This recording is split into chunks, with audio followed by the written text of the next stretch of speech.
Good afternoon, everybody, and welcome to Fake Chats. I'm your host, Andrew Burnett, and today I'm going to bring on my very special guest, Kevin Lane of Isaiah 61. How you doing, Kevin? Hey Andrew, how you doing, buddy? Good. So, for folks that are not familiar with Isaiah 61 Ministry, share with us a little background, if you would. All right, we was formed in October 2017. The original version was a mixed quartet. It was myself singing lead, a friend of ours named Bobby Hunter singing baritone, and Miss Lori singing alto, soprano part. She can sing just about anything. And then we had our bass singer Randy Lamb, and uh, about 2 years after the group got started, he passed away due to kidney cancer, and then my baritone singer decided to step down. So it was me and Lori, and then we got a hold of Nathan, our baritone slash lead singer now. Me and him actually sung together for a couple of years before with a group called New City Trio, and then I played drums for the group he was in called Dixieland Quartet. So we had been friends for about 30 plus years. So just it was a natural fit. But we are based out of Brunswick, Georgia. For those that don't know where Brunswick, Georgia is, if you look on the map, we're right in between Jacksonville, Florida, and Savannah, Georgia, on the East Coast, right there. And we just been plugging along, trying to stay busy, trying to do God's work. So, who is your current lineup right now? It consists of myself singing lead and baritone, Nathan Scarborough singing lead and baritone, and then Miss Lori singing alto and a little bit of soprano. But prayerfully, we're going to be trying out a new bass singer here shortly, so we'll go back to a mixed quartet, hopefully. But if not, we will stay a trio and just keep on getting on. So, where did the background for gospel music really come into the picture for you?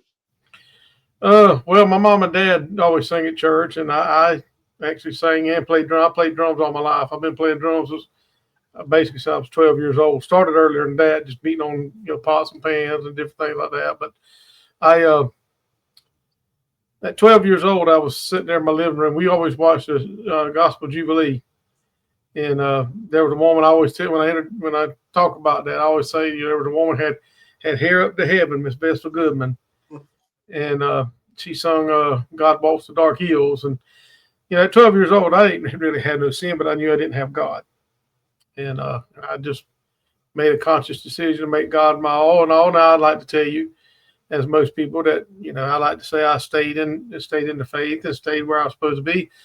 But this thing called that we're wrapped up in called flesh got in the way, and I got sidetracked for a little bit. But I come back at 21 years old, and I've been singing ever since, singing and playing. More singing and playing drums. I get to play drums at church when I'm there when we're not singing, but singing is my passion. So, would you say that Miss Vestal Goodman was your earliest influence in gospel music, or who really inspired you to seek the career in gospel music? Well, definitely Vestal. I mean, that woman can sing heaven down. She can sing Mary Had a Little Lamb, get somebody saved, in the spiritualness of her. But uh, be truthful with you, I really got honed in after that on Gold City Quartet, and Brian Free and Ivan Parker. They were my two favorite. And to this day, thank the Lord, I have a outstanding relationship with both of them. Me and Ivan talk pretty regular. Brian, when he's in the area, we could try. He was just in our area the other day, but working in the heat, I just wasn't able to get there and get to see him. But I sent him and Bill a message, told him that we loved him, praying for him. So, but definitely Gold City, because there's just something about their blend. There was blend, but more than that, it was their personalities. When I tell you that Ivan Parker and Mike LaFavor and Tim Riley and Brian Free were the real deal, they were and they still are. And I mean, you could when I talk to Ivan, it's like talking to my dad or my old brother that I don't have. He just makes me feel at ease. We talk about everything. We talk about hunting, fishing. He don't do none of that, but he likes to hear my stories. So we talk about hunting and fishing. We talking about singing, talking about our tour schedules and stuff like that. So it's just something about that group. It's always and the lineup they got now is amazing.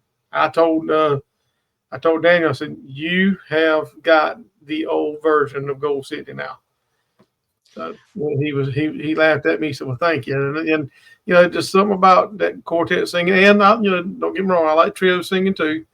One of my favorite trios out there right now, besides Brian Free and Assurance, got a couple of them. 11th Hour. I love 11th Hour, and I love True Song. Yeah. And I was excited when I found out they had Todd Tillman singing lead with them. Now I said, man, because he was supposed to. We actually were supposed to see them at Karen Peck's homecoming. They were there, but Todd wasn't able to make it. So, but I love everything about gospel music, Southern gospel. I love some.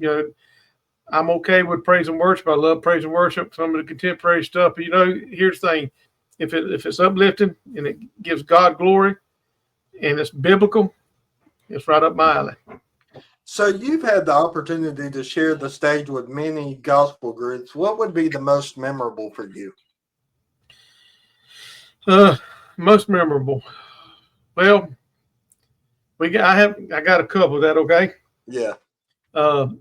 Back when I was doing solo ministry, I come across Weston Henson and Christy Henson. They was at Gospel Fest in Dalton, Georgia, and me and my wife got talking. I said, man, it's always been a desire of mine to have him come, and I hadn't had them come, and that's back when their daughter was still with them, and matter of fact, Logan Smith was with them, and they come down for my anniversary thing, and get to sing "Call Me Gone" standing next to Weston was mind blowing. But think about it. You see the heritage of his family. I don't know if you've seen the post they put on Facebook yesterday. I did. And me and my wife sitting there watching, and just the heritage and the fact that they didn't compromise. Right. He said in the video, he talked about his day was offered several times to go country, go do something other than gospel music. And he said, no, but that was a memorable time singing with them, because I told him, I said, I don't have the low gravel sound that y'all got when y'all call me, when they do that call me part. I can't go way down there no more. As you get older, my voice is changing some. So, but we did that. And then another memorable event was we sang with the Browders, and we was going through a hard time that night. I don't really go into detail about that because it's in the past, but it was a hard night that night, and we had to sing. And Tommy Browder pulled me to when we got there to sing, and as we were singing, you could see the hurt on us. We was crying. We was trying, doing all we could, because something had just happened that caught us off guard. And the only thing I know to do is go. Just keep going. Just focus on God and keep going. And Brother Tommy, after we got through singing, he called me over to the table. He said, young man, he said, when y'all started singing, he said, I thought, well, here we go again. A group that's going to try to, try to out sing and outdo and all that. And he said, but brother, he said, from the first note of the very first song, he said, you have my heart. He said, I see the passion. I see the hurt. You was going through something. And what was crazy, Andrew, was we was getting on the cruise ship that Monday morning going to sing at sea. If you ain't never been to that, you need to do that. At one time in your life, you need to do that. But he told me, he said, I want to talk to you on the cruise ship. I said, okay. He imparted some wisdom to me on some booking, how to do booking on different things like that. And while we were sitting there at the table, preachers come by. He said, hey brother. And then he'd introduce me. He said, you need to get Isaiah 61 at your church. He said they're not show, they for real. And I appreciate it, because we ended up making some good contacts out of that. And then my last one, I would have to say,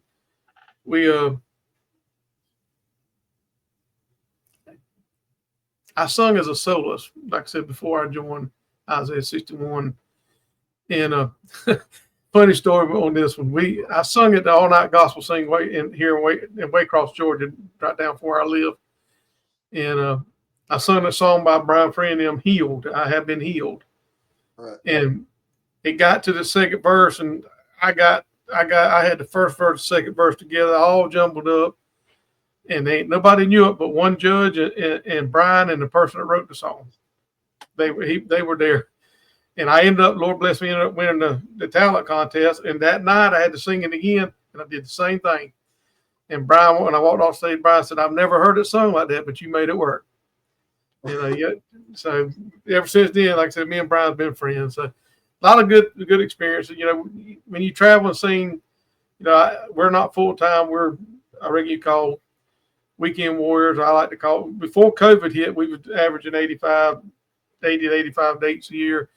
And it's kind of slacked off because churches, kind of hesitant to have sings now. But hey, God's in control. God's going to open the doors, and where He wants us, He'll put us there.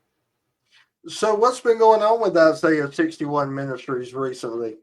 Well, we our last recording we did, I sent you some songs off of that through email. It was called Love, Grace, and Mercy. I'm going to hold that up there. I don't know if you can see it. Love, Grace, and Mercy. Looks good. We recorded that with Richard Hiss on 1221 Records. We got our latest song out the radio is called I've Been to the Cross. It was written by Jason Cox, Sue C. Smith, and Kenneth Turner West. So the Lord's blessed us to have phenomenal songwriters, but it's been a couple years since we did that, and we were blessed to make a contact with Jeff Collins with Crossroads Studio, and we're actually going up under him, Jeff Collins Productions, and we're doing pre-production August 7th via online like this, and then we go to 22nd of August to do our tracking, and then we got to get our date scheduled up for vocals. But we have got some phenomenal songs on there, phenomenal songwriters.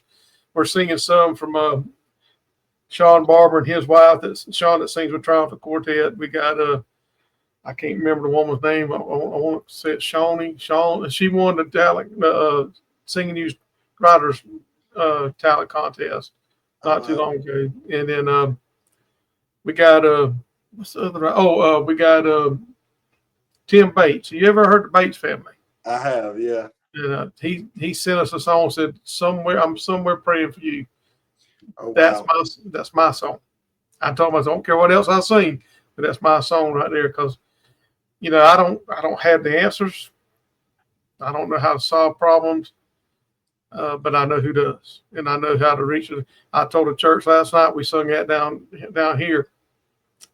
I said, you got to understand something. When God said it is finished, the veil was ripped, tore down the middle, and that gave us full access to God to go boldly. The Bible says go boldly into the throne room.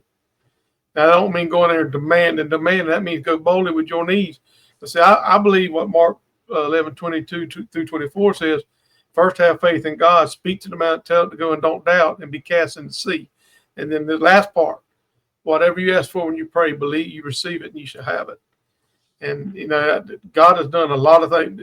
If I was to sit here and try to tell you everything that Isaiah 61's gone through in 8 years almost, it'd blow your mind. We've gone through more tragedy and more stuff that most groups go through in a lifetime. But hey, we still standing, we still kicking.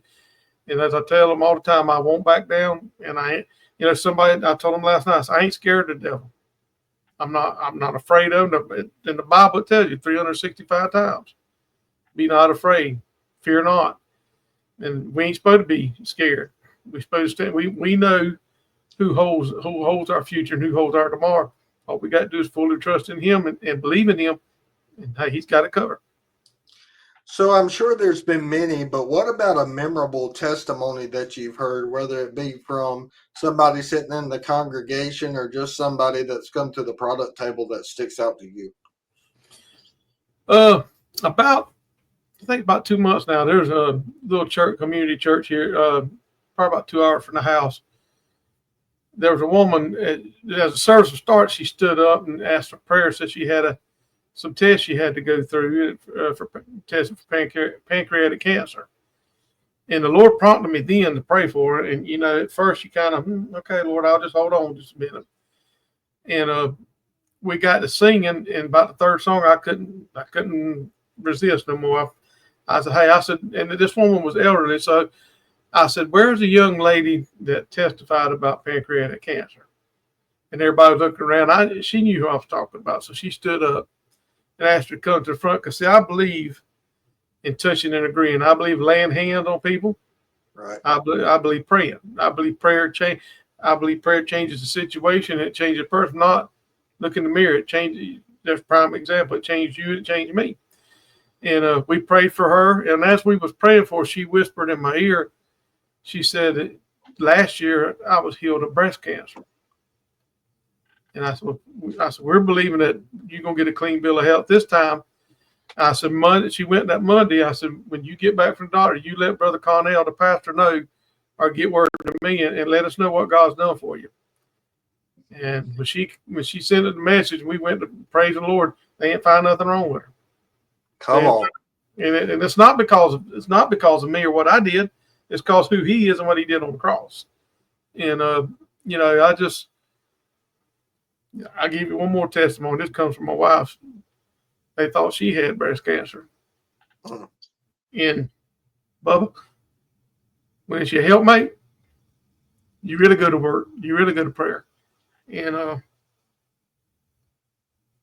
she went through the biopsies and all that. Well, the doctor said everything was okay right now. We're just going to keep a close eye on it. Well, she went back to the doctor a while back, and what was there was dramatically shrunken, gone just about. And, to God be the glory, because it was Him. It's still Him. He's still doing stuff for her. And He has brought me and her through a whole lot. And, just like yesterday, let me tell you how the devil likes to fight. And I'm not giving him no credit. I just want to let you know how he tried to fight and how God won. As we was getting ready to go to our scene yesterday, I went to church, but I had to leave church early so we can get on to our appointment. And as I was getting ready to go, my mama fell at church and fell down on her face and her knees. And everybody thought she broke some bones and all that. Now she is bruised, she's sore, but God kept her.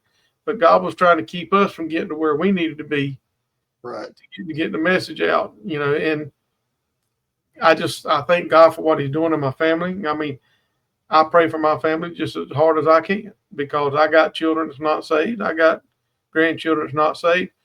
And, I heard this prime example from the bass singer for Triumphant. He said, we got to stand in the gap. We got to be the go-between from them to God. And then once we get them in the fold, God's got to work on them. Our children is my world. And they're not doing nothing bad, but they need God. And I know God is God. I know God's working on both of them, our son and our daughter. But see, sometimes, your daddy and your mama wants it right then. But I was in my music room earlier, and I seen a CD that about an Aikens family. It says, what if God says no? And I got to think about it. It might not be in my time. It might not. If the Lord tarries and He decides to take me on to glory, all I care about is I planted the seed, and they know. So I'm looking forward to seeing them. I'm looking forward to hearing them call me on the phone and saying that, hey, I just got saved. So to close out, share with us how we can find out more about Isaiah 61 or book the group for a concert or service. All right, you can reach us through several ways. You can reach us at our website, Isaiah61ministries.online, or you can reach us on Facebook, Isaiah 61 Ministries /Facebook, or you can call me to book us. You can do all that through the website, or you can call me at 912-269-0677. And getting back, just in and right quick like on this, we have a wonderful radio promoter, Miss Vonda Armstrong. Hey, y'all media. So when this new project gets done, we're going to be going out with radio with her. And I appreciate if you would call your radio stations, and when our songs come out, we always do a big email blast. We do stuff on Facebook, so you'll be able to know when our songs are getting ready to go to radio. But also, Miss Vonda her team does a wonderful job getting it out there. And there's many, there's many ways to get a hold of us. All of us have Facebook pages, but if you If you can't get us there, there's a Facebook page called I Love Southern Gospel.